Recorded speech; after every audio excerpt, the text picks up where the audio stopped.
Oh yeah, it feels so good. Microphone check 1 2 1 2. Microphone check 1 2 1 2.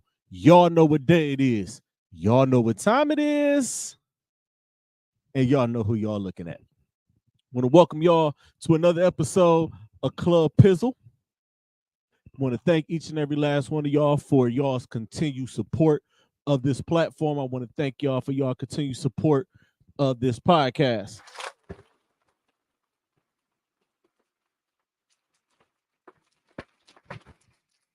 Um, Thank y'all. I hope y'all week was good. I mean, mine's was okay for what it's worth. I mean, it's certain things, you just gotta keep pushing. You just gotta keep rolling. It's just something that's a part of life. When life throws you lemons, you cut the motherfuckers up and you make some tequila.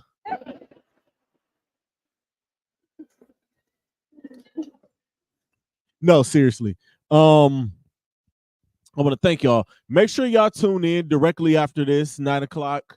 We are going to be doing a special WrestleMania edition of Pizzle's Picks. As y'all know, I am a huge wrestling fan. This is WrestleMania week.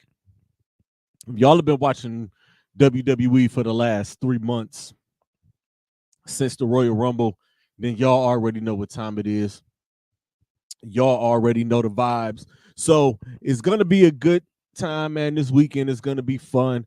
I have to work this weekend, but I am also going to be doing some work. Make sure y'all tune in this Saturday from 1 to 3. I will be on with my guys, Lex Vegas, Meets the Shredder, Jackson Cade, Dave Wallencheck, and Big Squeeze. I hope I got everybody's name. I hope I didn't leave nobody out. If I forgot your name, my bad. I just don't have the flyer in front of me, even though I should already know who's going to be there.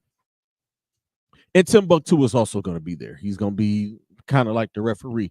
We're going to talk all things WrestleMania for the most part, man. So get with us. You got 6 of the best in the city when it comes to this.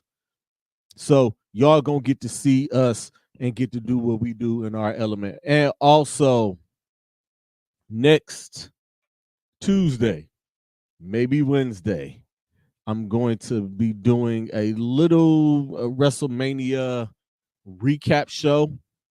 I might do it Wednesday because I want to just recap the whole weekend from Hall of Fame, NXT Stand and Deliver, Night 1 of Mania, Night 2 of Mania, Raw after Mania, and NXT.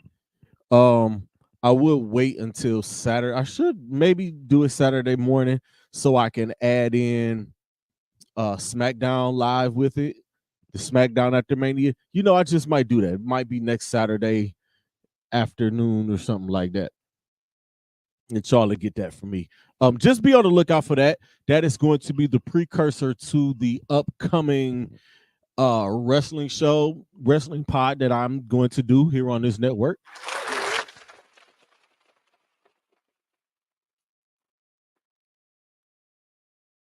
Yeah, man. So I'm gonna be plenty busy doing that. So just be ready for that. It's gonna be a lot of fun. Also, make sure y'all keep voting. Uh, I don't think I posted the link. My bad, y'all. My apologies for that. But the Scene Magazine, Best of Cleveland. Just go find Scene Magazine. Hit the website, register on the website. It doesn't cost you anything. They don't send y'all no spam or no shit like that. But what I need for y'all to do is vote Club Pizzle for Best Sports Podcast. Yeah, please do that. Hook a brother up, get a brother in there. Y'all can vote once a day, every day until April the 14th. So get those votes in, man. Stuff the box, stuff the ballot box, stuff the box. Get your boy nominated so I can get my name in that magazine. And people can be like, Club Pizzle, what is Club Pizzle? And then people can come and look for me. And I'm gonna be right there for them. But let's get to it, man. We here for a good time, not a long time. Our Cleveland Cavaliers, my Cleveland Cavaliers. Oh my God, man. Oh my God. That's all I can say. They continue to struggle. Did my bubble here like that? They're continuing to struggle. That post All-Star game funk that they're in. It seems like they caught fire. They were the best team in the league, or playing like the best team in the league for such a long time. And then as soon as the All-Star break hit, it all changed. I mean, we got guys back, but we lost Donovan, and I'll get to that. They got the big dub over Philadelphia at home. That was a big dub. Evan Mobley balled out. Then they go to Denver and lose by 20. Blown out by the defending champions. Go to Utah, beat the hell out of Utah, and turn around last night to get the hell beat out of them by the Phoenix Suns. So they're continuing to play at a 500 level, and they need to play above a 500 level because the New York Knicks are nipping at their heels, as well as the Orlando Magic. But it seems like that 2, 3, 4, 5 is going to go down to the end because Boston has number one. Milwaukee continues to struggle. Milwaukee lost to Memphis last night. The Cavs had an opportunity to cut into that, to cut into that to their lead. They could have got to a half a game, but now they sit a half a game behind the Milwaukee Bucks. They have been struggling. They don't look good at all. It looks as if firing Adrian Griffin and bringing in Doc Rivers in the middle of the season is backfiring on them. Now, I'm not going to sit here and I'm not going to rag on Doc Rivers. I'm not. That's just not what I do. That's not me. That's just not something that I am going to do. That's not why I'm here. But you fire this man to bring in Doc, and this team has gotten worse. Adrian Griffin wasn't the problem. It was the fact that you traded your best defensive player, your best perimeter defender, and yes, Jrue Holiday, to me, is a better defender than Giannis. And y'all know how I feel about Giannis. Y'all know I go to bat for Giannis. Y'all know I'll fight for Giannis. I'll argue with you about Giannis. That's how I feel about Greek. You already know that. But I think Jrue Holiday was a better defender. And you trade that defender to bring in a player who's not known for defense. He's known for scoring prowess. He's known for Dame Lillard. They haven't been the healthiest, and Dame hasn't had his best. He's played some good games, but he hasn't been his best. Middleton has been in and out of the lineup. I think if the Bucks get healthy, they possibly can make some noise. By the way, I will be doing an NBA playoff preview, play-in preview, playoff preview. All of that stuff is coming up at the end of the regular season. That's going to be probably like second week of April, something like that. So be on the lookout for that. The Cleveland Cavaliers aren't their game and a half behind them. Meanwhile, the Orlando Magic, they're on a 3-game winning streak. They're playing some good ball. They're a half a game behind the Cleveland Cavaliers. And the New York Knicks are a half a game behind them. And the Knicks just got some bad news that they're not going to have Julius Randle for their postseason run. He's out for the year. He rehabbed that shoulder for 2 months, and he still is going to need surgery. Y'all know how I feel about the Knicks, but I love me some Julius Randle. If we could get a Julius Randle here in Cleveland, I would be more than freaking happy. Give me a starting lineup with Darius Garland, Donovan Mitchell, Max Strus, Julius Randle, and Evan Mobley. And that might be the problem, but that's just me fantasy booking. Don't mind me, y'all. That's just me just running off at my mouth. That's not something that I think is going to happen, but it's just something that I think about. And people, what about Jared Allen? Before y'all even start popping shit, I'm going to move on. The Cavs now have 5 games left. You got the back-to-back in L.A. at the Crypto Center. You got the Lakers on Saturday. You got the Clippers on Sunday. They have to win one of those. The Lakers are piping hot, and they've beaten the Clippers at home. So we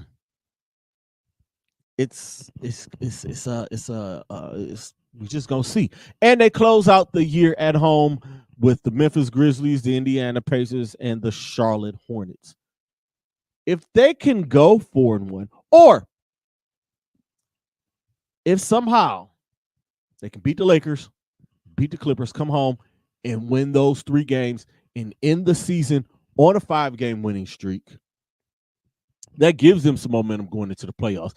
And that more than likely keeps them in the 3 seed and probably would get them up to the 2 seed. And with that 2 seed, they'll be going against one of those play-in teams. Listen, y'all. I like our chances against anybody. I just do not want to play Philly in the first round. But if it happens, it happens. It could be Miami. It could be it could be Indiana. I mean, they could stay at 2. They could drop to 4. They could drop to 5. They could play the Knicks again in a rematch of last year's playoffs. They could end up playing the Orlando Magic in the first round. There's so many possibilities, but there are still 5 games left to be played. We're just going to have to wait and see. I've been game to game with this team pretty much all season. Try not to get too up when they win and try not to get too down when they lose. But I will say I was pretty up after the Mavericks game with the buzzer beater, and I was pretty up with the comeback win over the Celtics. Losing to Chicago, I was pretty down. Losing to the Hornets, I was down. Losing to the Knicks, I hate losing to the Knicks because I do not want to hear New York media. I just have a thing and the way they try to push narratives, and I'm so disappointed in these guys on these national networks trying to push this narrative that the Cleveland Cavaliers aren't getting along and guys don't like each other. I don't like that narrative. I really, really hate that narrative, and I wish they stopped pushing that narrative because I don't believe that to be true. I believe this is a close-knit team. Do I believe they have their frustrations? Yes. Do I believe they have their little spats and stuff in practice? Yes, I believe all of that. I just don't think that these guys hate each other. There's no way in the world that these guys can hate each other. I just don't see it, but whatever.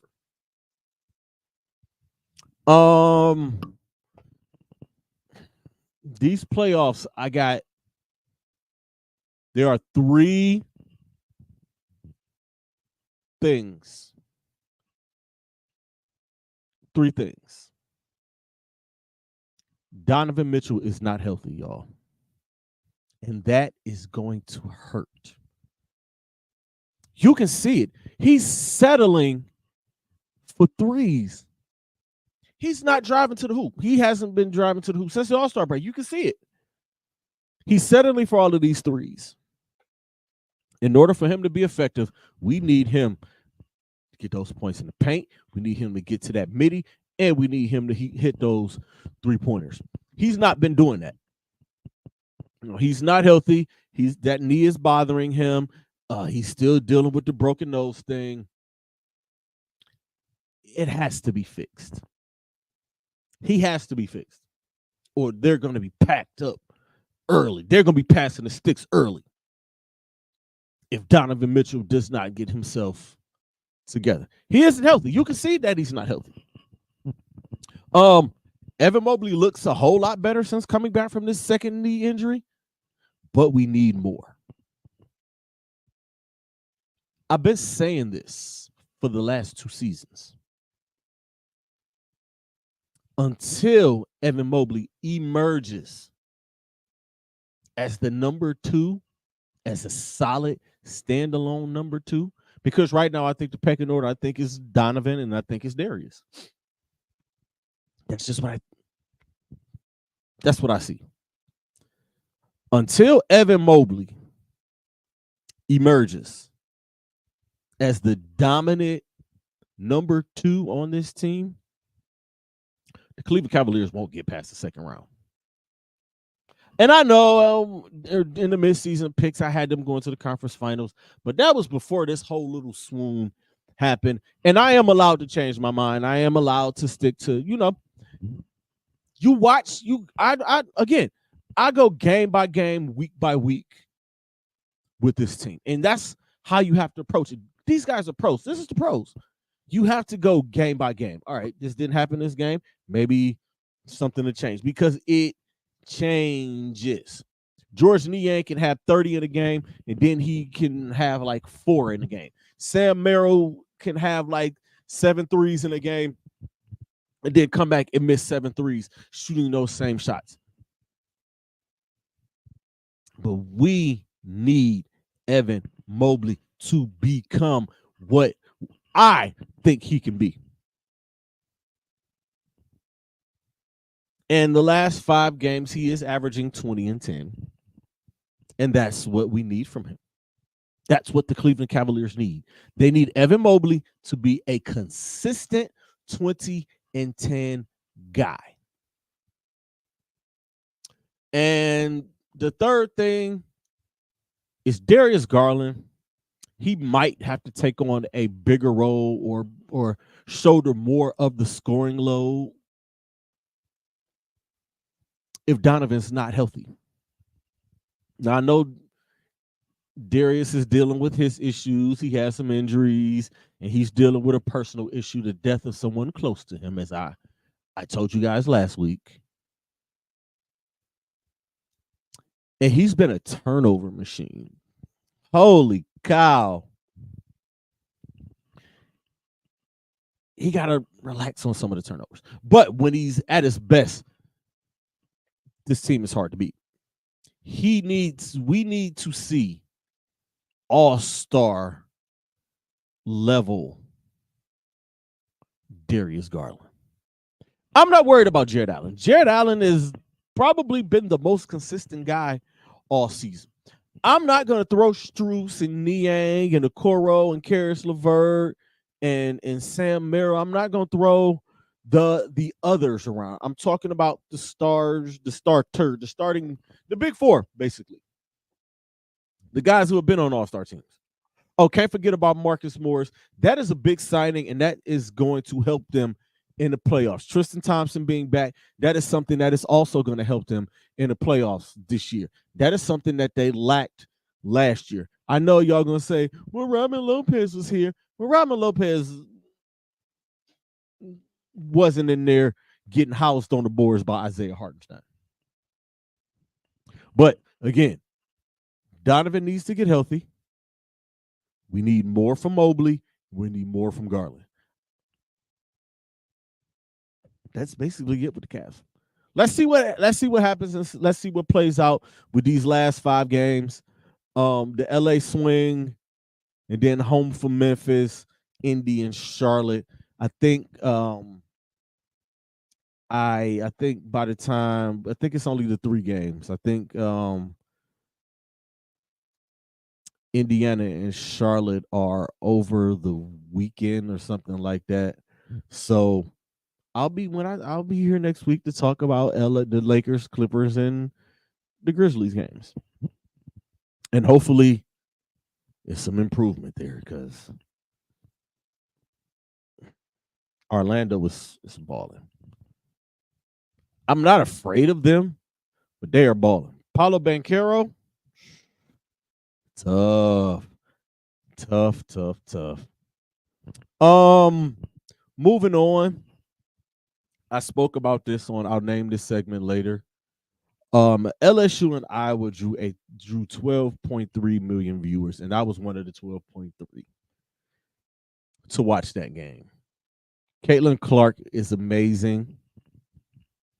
Caitlin Clark had Haley Van Lith looking the way DeAndre Ayton looked when Joker was giving him the business last year. Do y'all remember how befuddled he looked? Do y'all remember that? DeAndre Ayton hasn't recovered from that. And that's been almost a damn year ago. DeAndre Ayton, every time I see him, every game that I see him play in, He always has that befuddled look on his face. He's guarding Joker. Joker took away his superpowers. Hailey Van Lith, as good of a player that she is, she was put in a blender. And Caitlin Clark looked like she took it personal anytime Hailey Van Lith was on her. And anybody who's played ball before, when y'all are guarding a player who was doing the things that Caitlin was doing, you can have all the hands in the face. You can have the defense. You can the footwork. Like everything can be perfect. And they just pull up from the parking lot and splash them. And you give that. Anybody who's played ball, we've been there. That's exactly how I was when Earl Boykins was tearing my ass up, pause, in that pickup game many, many moons ago. That's exactly like, well, that's Earl Boykins. I can't do shit about it.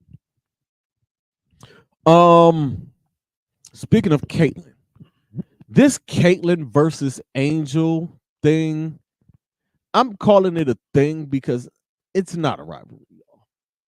I'm not calling it a rivalry. I think it's just an internet thing.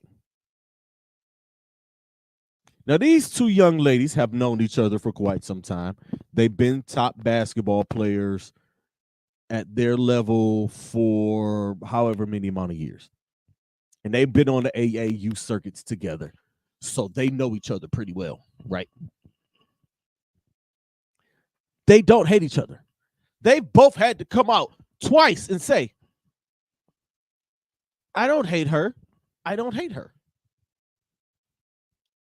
It's this internet shit. Sometimes, man, sometimes it's best to not read comments, and sometimes it's best not to comment.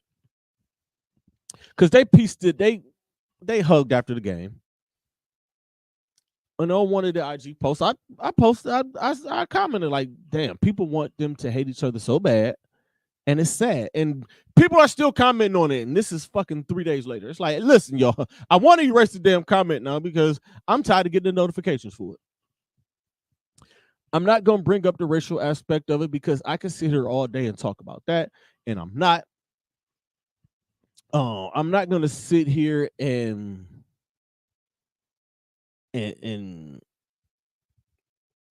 just, it's nasty. And the hate for the both of them is just sickening. I see it. I've been seeing it. And that's why I say sometimes it's best to not read comments. The backlash that Angel Reese is getting now is they're saying that she's trying to play victim. I applauded Flage and Hailey Van Lith for speaking for her and speaking up for her. Salute those girls.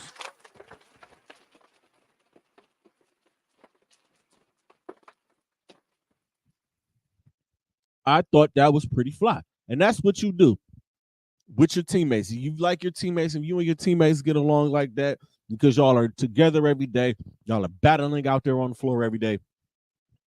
You stand up for your teammate. And I thought that was pretty cool. On the other side of that, though, I will say part of what Sam Acho was saying was correct.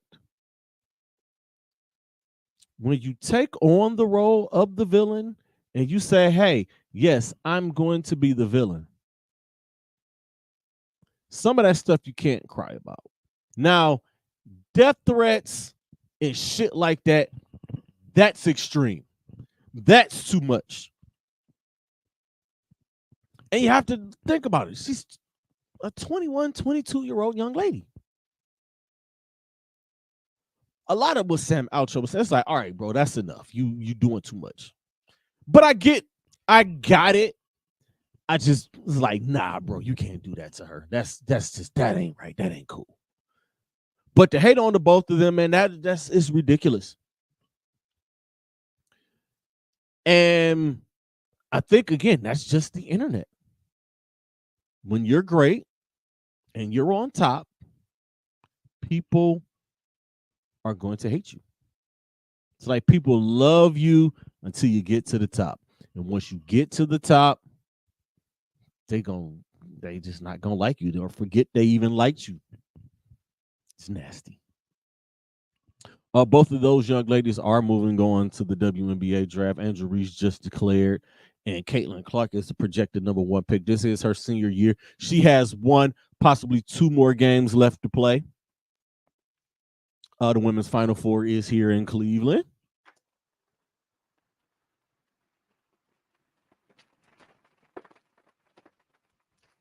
Salute for that. That is going to be a great time.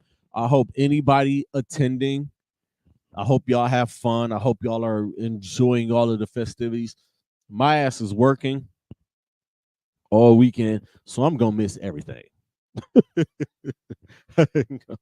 I'll be able to watch the games from home. I'm going to be how I was Monday. I was watching Monday Night Raw on my TV. I was watching the games on my phone.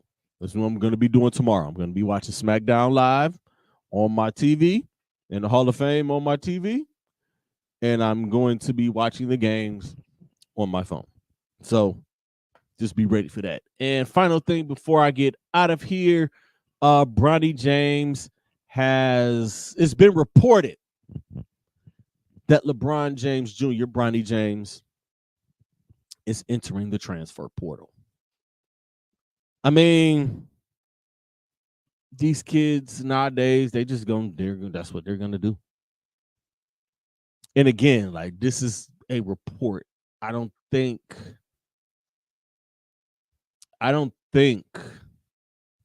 we've heard anything from him.